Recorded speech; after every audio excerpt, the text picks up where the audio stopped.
Durant els mesos d'estiu, al litoral de la Costa Brava entre Begur i Palamós es concentren una gran quantitat d'embarcacions. Llavors, aquesta costa perd el seu encant habitual i té molt poc a veure amb els paisatges idíl·lics i les imatges que ofereixen postals i revistes. Amb aquesta invasió, els banyistes són els més perjudicats. Les barques s'apoderen del seu espai tant a l'aigua com a la sorra.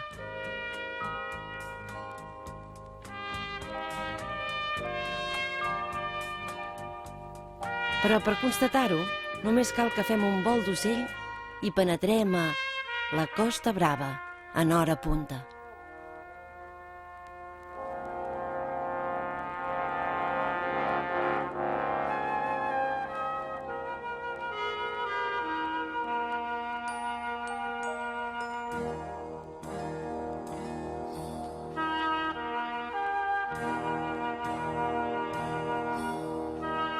A Sarriera, el pla d'usos de l'Ajuntament autoritza a ocupar gran part de la platja per la varada d'embarcacions.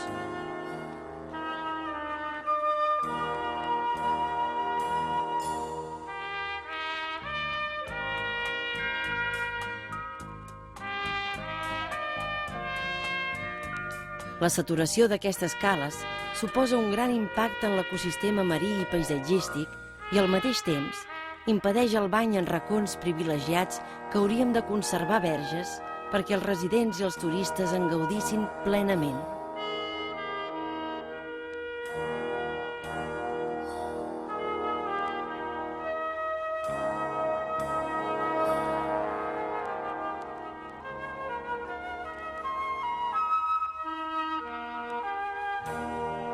Fornells podria ser un paradís si no fos per totes aquestes taques blanques.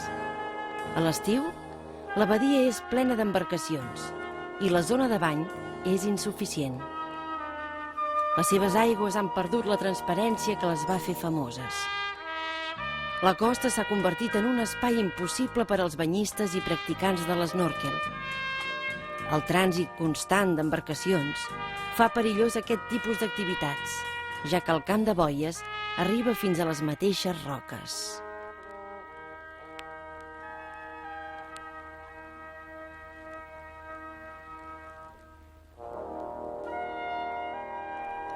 Durant aquesta època de l'any, caletes minúscules com aquesta són plenes d'embarcacions. Ancoren i malmeten el fons marí i no deixen lloc perquè els mateixos ocupants de les barques puguin gaudir del bany.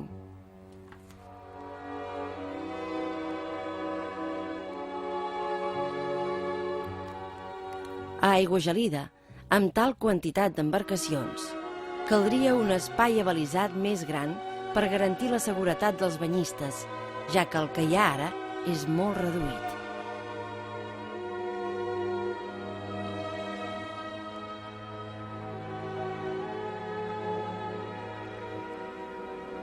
Tamariu també és un exemple de despropòsits. El camp de boies és desmesurat. L'espai reservat al bany és insuficient.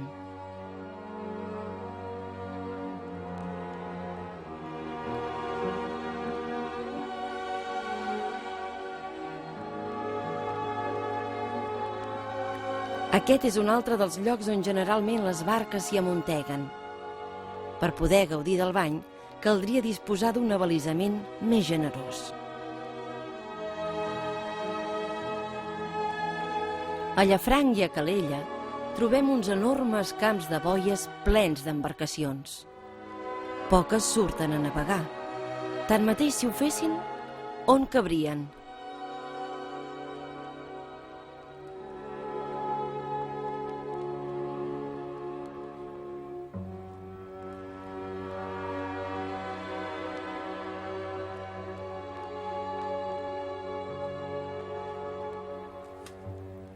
El Golfet, la Banyera de la Russa i el Vedell són altres racons privilegiats sense boies d'amarratge. Veient tot això, si aquesta ocupació fins a la costa no és un abús, què és?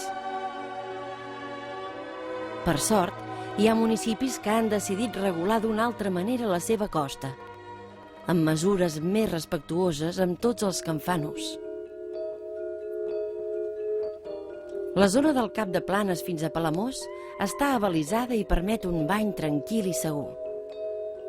No podrien estar així totes les cales del litoral?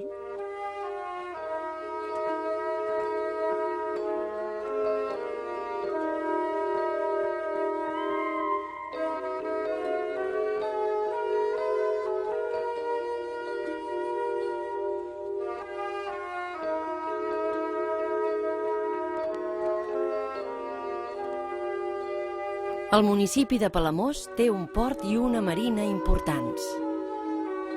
Compta amb moltes embarcacions, però, així i tot, ha sabut trobar la manera de respectar el seu litoral.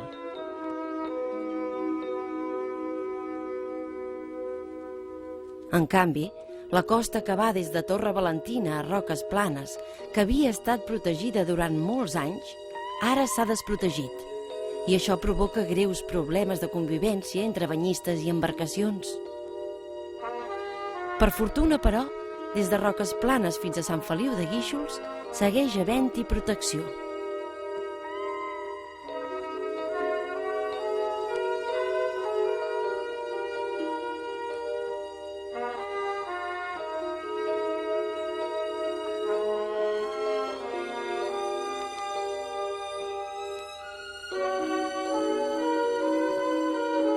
En la tornada d'aquest vol d'ocell és inevitable aturar-nos davant d'aquesta meravella, les Illes Formigues. Feu d'un ecosistema privilegiat, no tenen cap protecció especial i sense boies d'amarratge, les embarcacions que hi ancoren perjudiquen el fons marí.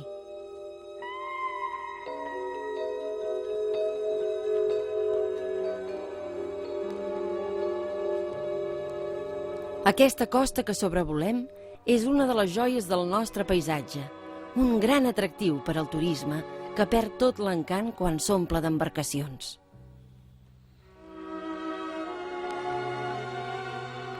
És urgent repensar la nostra política turística i retornar el seu valor a aquest litoral tan malmès.